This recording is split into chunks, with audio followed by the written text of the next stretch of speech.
있다는 거예요. 그게 수단이 목적이 돼서 그게 우리의 전부가 될 수 있어요. 근데 인간이 되게 어리석어요. 안 그럴 것 같지만요, 금방 이게 혼동이 돼요.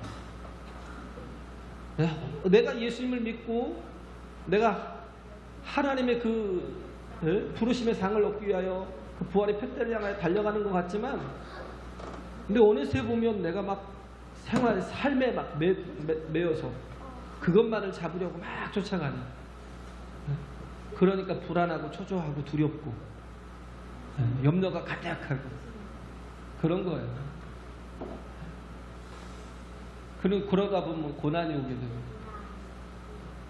고난의 때에 제일 필요한 게 뭐냐면 기도잖아요. 영적인 삶이 계속 이루어지고 그게 나의 모든 것들을 이길 힘이 되어줘야 되는데, 영적인 삶이 계속 되지 못하면, 내가 기도하는 자로 계속 서서 내가 살아가지 못하면, 내게 고난이 오면요 굉장히 힘들어져요. 왜? 모든 문들이 다 열리기 때문에. 고난이 오면요, 어떻게 보면 그 속에서 또 때에 따라서 복이 올 수도 있겠지만, 왜? 활짝 열려 있으니까. 그잖아요. 내가 좀 약해지면 온갖 바이러스들이 나를 확 집어삼킬 수 있거든요. 내가 약해질 그 순간이 온갖 더러운 것들이, 온갖 유혹들이, 온갖 악한 것들이, 마귀의 모든 계기가 우리 속에 들어오고 더러운 귀신들이 역사하고, 그렇게 해서 완전히 무너질 수가 있어요. 그러나 내가 계속 강건할 때부터 계속 기도하는 자로, 또 예배하는 자로, 또 하나님의 임재 가운데서 더 정말 그렇게 영적인 삶을 살아가며 형통을 추구해 나갈 때, 우리는 어떤 고난이 있어도 오히려 환난 가운데서도 기뻐한다고 그랬잖아요. 환난 가운데서 내가 기뻐하노니, 환난은 인내를 연단을 소망을 이룬다라는 거예요. 할렐루야. 그런 사람 어떤 사람이 기도하는 사람. 고난이 오면요 그냥 모든 걸 다 파하고 기도해야죠. 에스더서를 우리가 지금 보고 있지만, 에스더 때에 하만이라는 아말렉 사람, 아말렉의 아각 사람이라는 하만에 의해서 이스라엘 전 인구가 다 멸망할, 그 민족이 멸망할 위기에 처했어요. 원래 아말렉을 하나님이 어떻게 했어요? 진멸하라고 그랬잖아요. 출애굽기에 보면 아말렉을 치잖아요. 그래서 모세가 막 손을 들고 있고, 아론과 훌이 바치고 있고, 저들을 진멸하라고 그래서 그들을 뒤에서 치던 자들이었으니까 아주 악랄한 거죠. 치사하고 더러운 자들. 저들을 진멸하라는, 그렇지 않으면 언제든지 너의 뒤를 치고 약한 자들을 치고 그럴 수 있다는 거예요. 그걸 알기 때문에 하나님께서 진멸하라 했어요. 근데 뭐 거기서는 공격을 당한 거니까 다 왔겠어요? 군대를 다 진멸했죠. 그러나 남은 아말렉이 있잖아요. 나중에 사도행전 15장에 보면, 사무엘상 15장에 보면 사울에게 아말렉을 치게 하셨어요. 그때도 주신 말씀이 뭐냐면 하나도 남김없이 싹 진멸하라 했거든요. 그런데도 남겨온 거예요. 아각의 왕을 사로잡아오고. 사울이 왜 그랬어요? 자기를 자랑하려고. 야, 내가 이만큼 강한 사람이야라는 걸, 내가 이런 업적이 있는 사람이라고 잡아왔어요. 죽여 다 진멸하라고 그랬는데 또 뭐 노예 삼을 사람들을 잡아오고, 소와 양과 염소들을 잡아오고. 왜? 그것으로 하나님 앞에 예배드리겠다는 거예요. 무슨 욕심이죠. 그래서 사울이 버림받은 거잖아요. 진멸하지 못했어요. 하나님 말씀을 다 듣지 않았어요. 그 까닭에 나중에 그 바벨론의 포로로 끌려갔다가 나중에 페르시아에서 다시 통일이 됐잖아요. 그리고 나서 아수에루가 그 영화 300에 나오는 그 스파르타하고 전쟁을 하다가, 크세르크세스죠. 영화 300에 나오는 아주 대역사적인 시간들이었어요. 거기서 전쟁을 하다가 30만을 끌고 갔는데 거의 다 죽고 몇 천이 살아왔어요. 30만이 다 죽고 몇 천이 살아왔다고 생각해보세요. 이게 아하수에로가 약간의 우울증이 좀 생겼던 것 같아요. 그래가지고 또 뭐 의욕이 다 사라지고, 그래서 하만이 자꾸 그에게 간지러운 말들을 하고 또 그에게 자꾸 뇌물을 갖다 바치니까 하만에게 네가 하라고 그랬어요. 네가 정치해라. 그리고 자기 반지를 뺏어줬어요.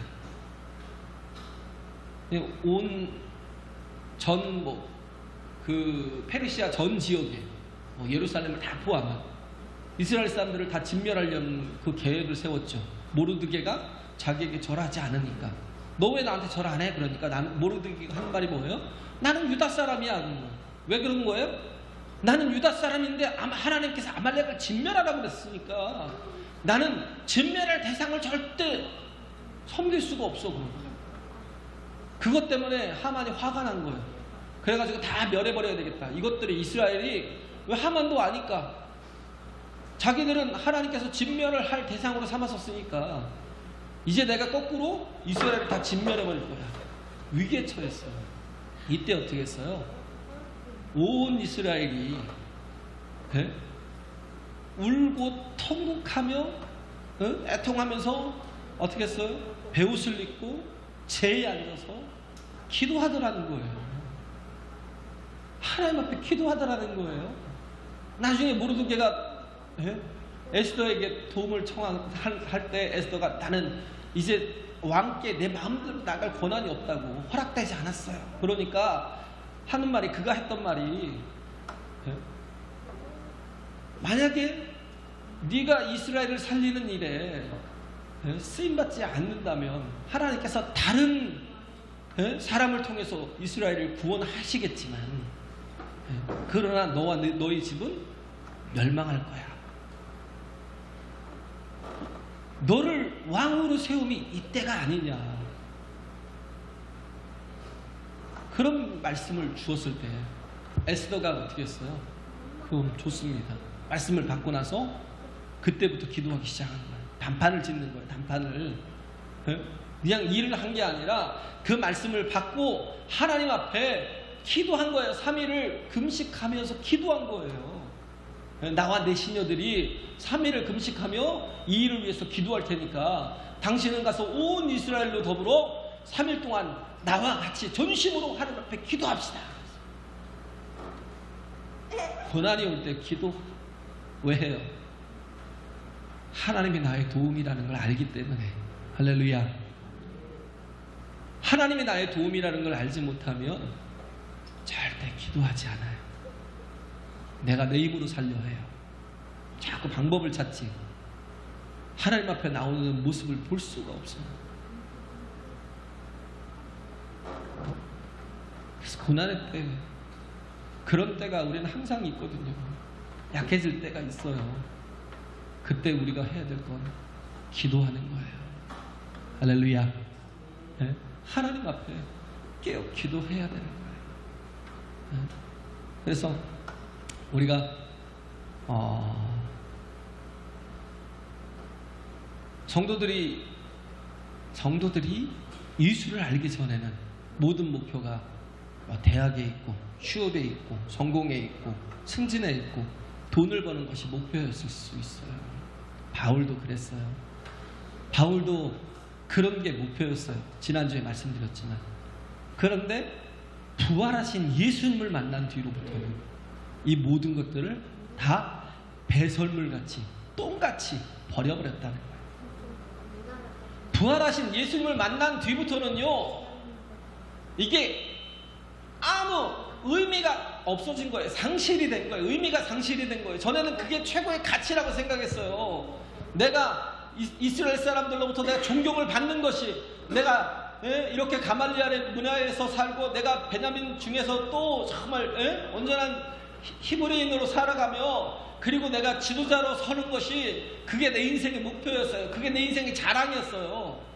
그런데 뭐예요? 부활하신 주님을 만나고 나서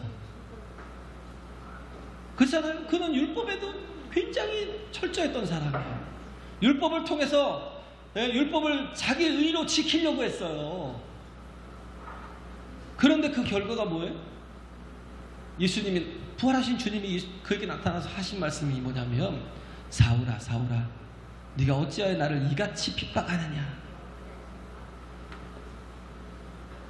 그는 정말 하나님 앞에 의로운 자라고 생각을 했고요, 하나님 앞에 조금도 흠이 없는 자라고 생각했는데, 부활하신 주님을, 부활하신 하나님을 만나고 나니까 자기가 얼마나 큰 죄인인가, 자신이 얼마나 큰 하나님의 원수로 행하는 사람이었던가를 깨닫게 되는 거예요.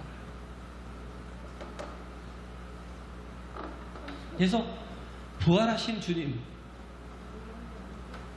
그 주님을 만나고 나면 목적이 달라져요. 삶의 산은 더 이상 수단이 목적이 되지 아니하고 이제는 뭐예요? 부활의 표대를 향하여 나가고 하나님께서 부르신 그 부름의 상을 위하여 쫓아가는 그런 믿음의 사람으로 서게 되는 거예요. 할렐루야. 우리가 복음이 뭐예요? 복음이라는 거 두 개예요. 두 가지. 그리스도의 십자가와 부활이거든요. 그리스도의 십자가와 부활이에요. 그런데 이게 이해와 납득과 설득이 되냐고요. 이게 공감이 돼요? 그리스도의 십자가가 내 죄를 씻고 예수 그리스도의 부활이 나의 부활이 되고, 예수께서 죽은 자 가운데서 부활하셨다라는 거, 어떻게 보면 내가 다른 건 다 믿어도 에이 내가 그래도 지성인인데 지식인인데 그건 못 믿어요. 교회는 다녀야 되겠는데 드러내진 않는 거예요. 안 믿는 거예요. 어떻게 사람이 부활을 할 수가 있어? 안 믿는 거예요. 그래서 두 가지 방법이 있잖아요. 복음을 전하는 두 가지 방법. 하나는 설득일 거고, 하나는 뭐예요? 증거를 제시하는 증언이겠죠. 설득을 통해서 사람이 이게 믿어지냐고. 이성으로 믿어져요? 과학적인 것도 아니고 뭐 수학적인 것도 아니고. 근데 안 믿어지는 거예요. 그리고 뭐 내 어떤 이성으로 내가 경험했던 것도 아니고, 부활이 뭐 언제 누가 있었더라, 전에 뭐 우리 주변에 부활한 사람 여러 있었어? 이런 걸 경험해 본 적도 없고, 예수께서 부활하셨다고 그러니까 못 믿는 거예요. 그런 거죠. 근데 어떻게 보면 우리가 살아가다 보면요, 과학적으로 수학적으로 살지 않는 게 더 많아요. 사랑하는 거 보세요. 사랑할 때, 누군가를 사랑할 때 어떻게 보면 수학적으로 계산을 하죠. 저 사람 돈도 많대. 저 사람 수입이 얼마래. 결혼할 사람을 그걸로 평가해요. 직장이 어디래?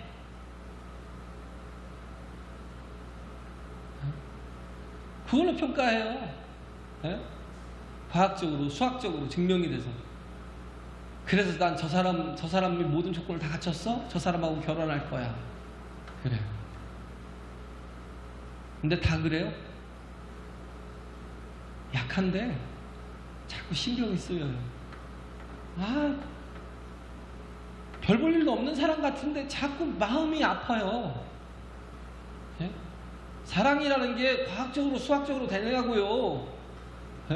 허물도 많고 흠도 많고 약점도 많고 실수도 많은데, 그런데 자꾸 그게 마음에 걸려서 뭔가 자꾸 해주고 싶고 도와주고 싶고 붙들어주고 싶고. 어떤 부모들은 공부 잘하는 자식을 좋아하기도 해요. 공부 못하면 막 무시해요. 개무시해요. 야, 니네 형 좀 닮아라. 니네 형 좀 닮아라. 개무시하기도 해요. 공부 못하면. 그러니까 맨날 막 고민을 하죠. 근데 다 그래요? 그렇지 않아요. 어떤 사람은 보면, 어떤 부모는 보면 그래요. 약하니까 더 마음이 쓰여요. 약하니까 더 아파요. 약하니까 더 사랑하게 되고요. 그렇잖아요? 근데 어떤 게 가장 건강한 가정이겠어요? 공부 잘하는 아이를 사랑하는 거? 공부 잘한다는 조건 때문에 사랑하는 거, 잘생겼다는 것 때문에 사랑하는 거, 많이 배웠다고 사랑하는 거, 좋은 직장 다닌다고 사랑하는 거,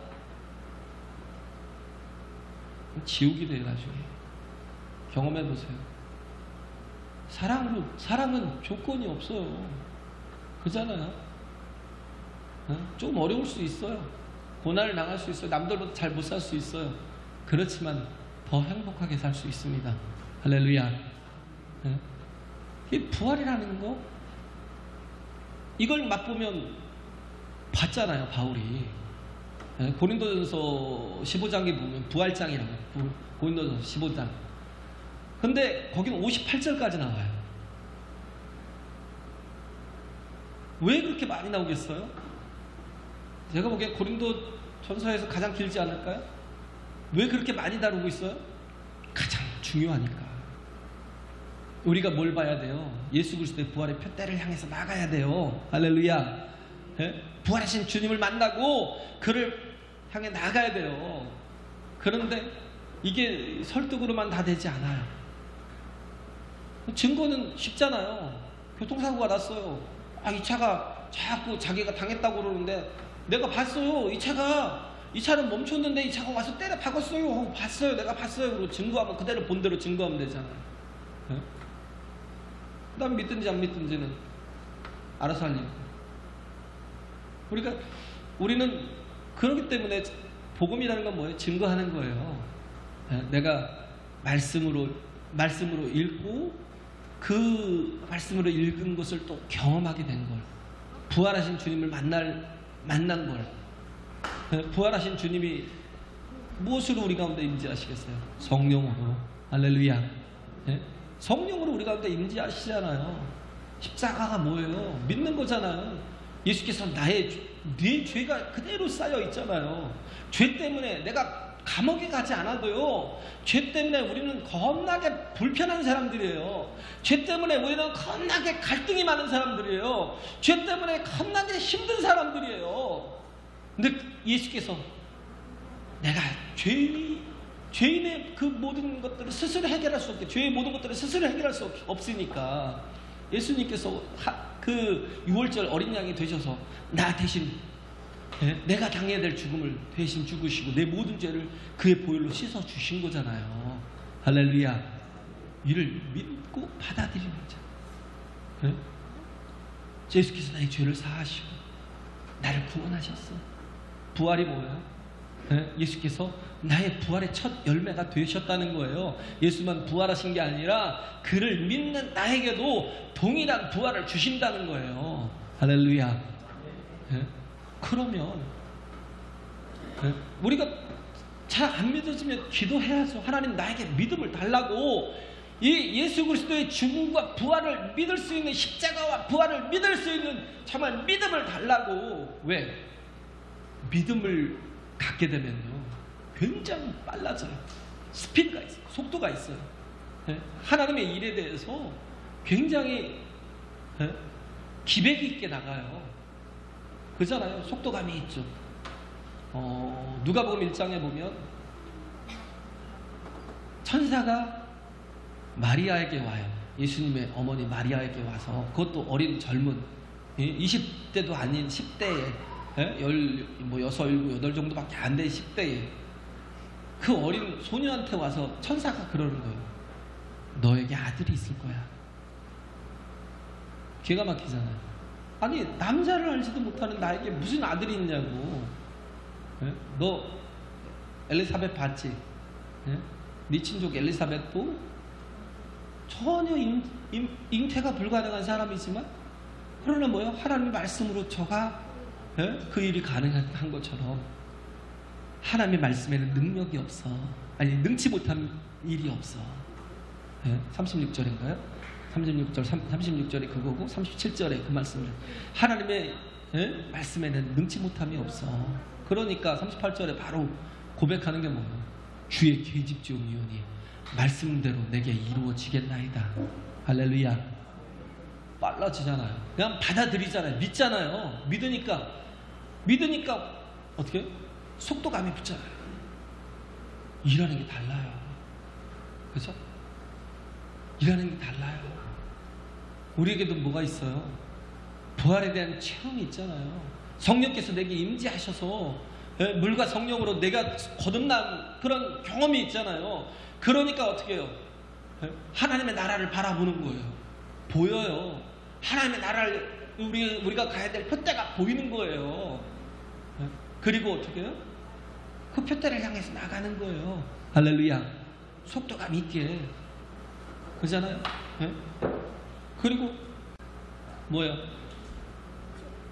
그냥 믿어야 되는 과정이 필요 없이 생략이 가능하니까 굉장히 빨라질 뿐만 아니라 순종하면서 섬기는 거기서 맺어지는 열매의 양이 되게 커져요. 사람이 굉장히 깊고 넓어져요. 그 믿음으로 인한 순종의 삶이 나를 더 풍성하게 만든다는 거예요. 할렐루야. 그래서 부활의 사람은, 부활의 표대를 향해 나가는 사람은 두려움이 사라지는 거예요. 바울처럼. 바울처럼 두려움이 사라지는 거예요. 그래서 내가 관제와 같이, 내가 전제와 같이 다 나를 부었고 내가 떠날 때가 이르렀다라는 그런 고백을 하잖아요. 죽음을 두려워하지 않아요. 부활의 소망을 가진 사람은요, 죽음에 매여 있지 않아요. 두려움이 없는 사람은 염려가 없어요. 뭘 먹어야 될지, 뭘 입어야 될지, 무엇을 위해서 살아야 될지, 그런 어떤 염려 자체가 없는 거예요. 그런 사람이 어떻게 해요?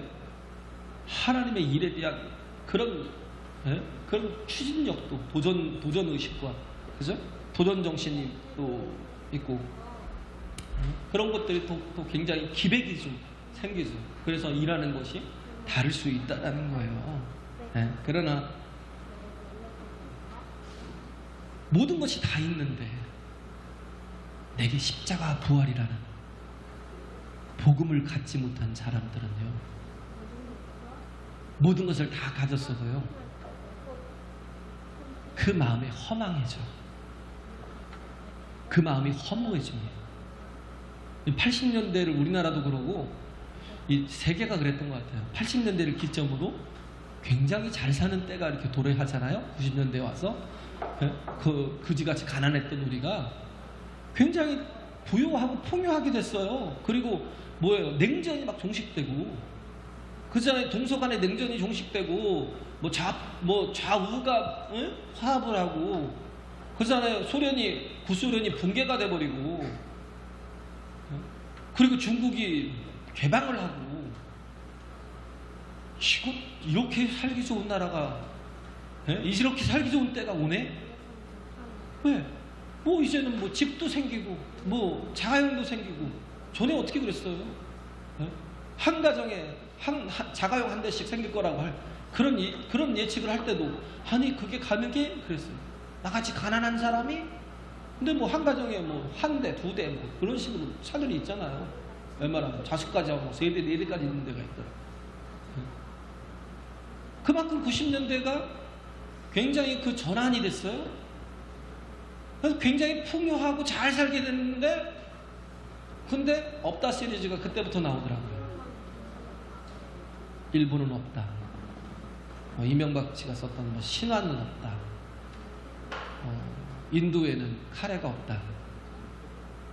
우리나라 사람이 원하는 카레가 없죠. 인도에는 카레가 없다. 노인을 위한 나라는 없다. 그런 것들이 막 책으로도 나오고 영화로도 나오고 계속 없다 시리즈가 나오는 거예요. 왜 그러겠어요? 그들에게 모든 걸 다 가졌어도 없어요. 만족이. 어거스틴이 얘기했잖아요. 파스칼이 그랬던가요?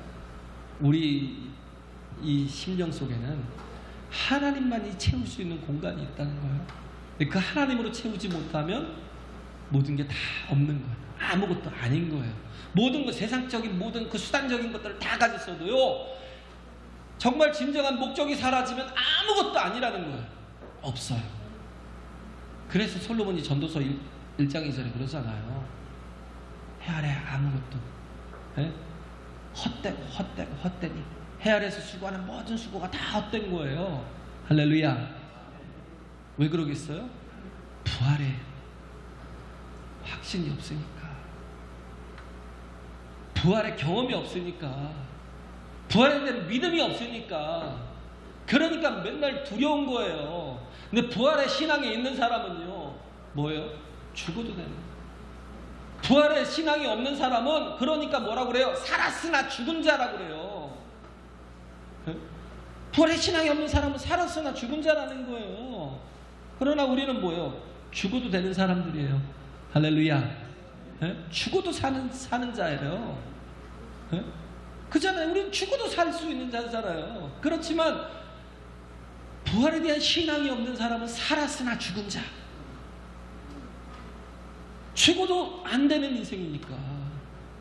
우리는 죽어도 되는 인생이잖아요. 그잖아요. 공중고개 하는 거 얘기했잖아요. 공중고개 하는 사람이 공중고개를 하기 위해 잘하려면 뭐부터 해요? 밑에 그물을 쳐놓고 20m 높이에서 떨어지는 낙하하는 연습을 계속해요. 자꾸 떨어지다 보면 이제는 떨어져도 되는 인생이에요. 떨어져도 안 죽어. 그걸 확신하고 나면 뭐가 보여요? 움직이는 그네가 보여요. 그 공간에 공중에 떠있는 그네가 보여요. 얼마든지 그 공중에다 몸을 던져요. 빙빙빙 돌면서 고개를 해요. 스키 배울 때 제일 먼저 해야 되는 게 뭔지 아세요? 넘어지는 연습이에요. 넘어질 줄 알면, 제가 넘어질 줄 몰라가지고 손이 부러졌던 거예요 지금.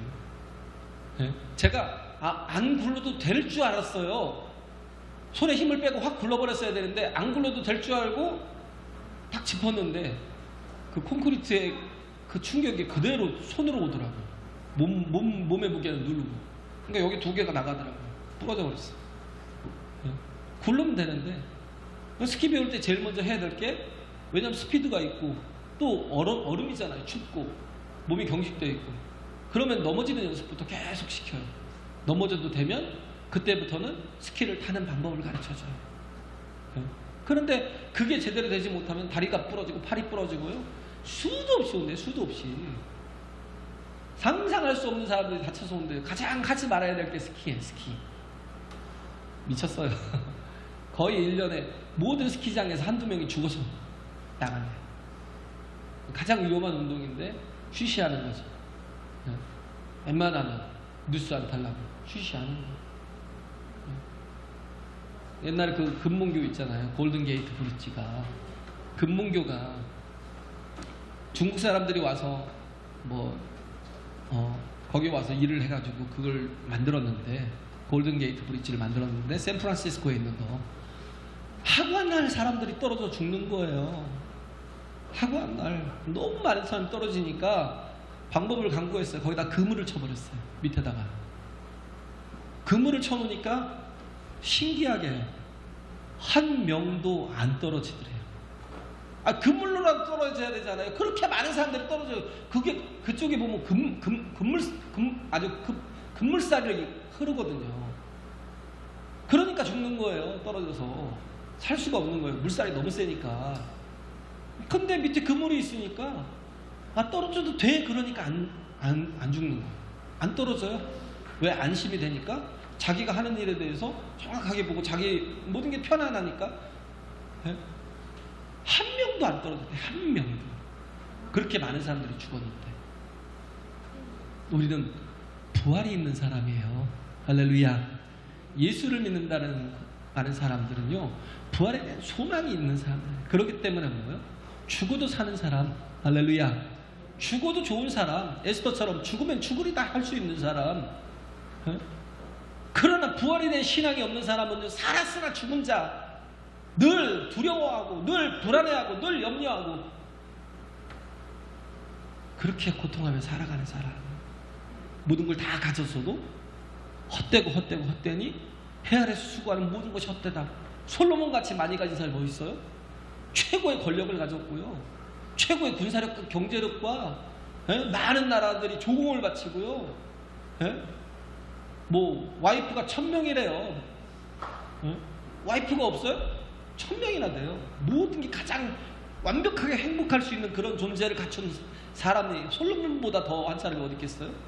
근데 그것 때문에 하나님을 버리고 나니까 인생이요 아무것도 아니더라는 거예요. 헛되니 해 아래서 수고하는 모든 것이 헛되다. 죽기 전에 깨닫는 거예요. 죽기 전에. 우리는 그러지 말아야 돼요. 할렐루야.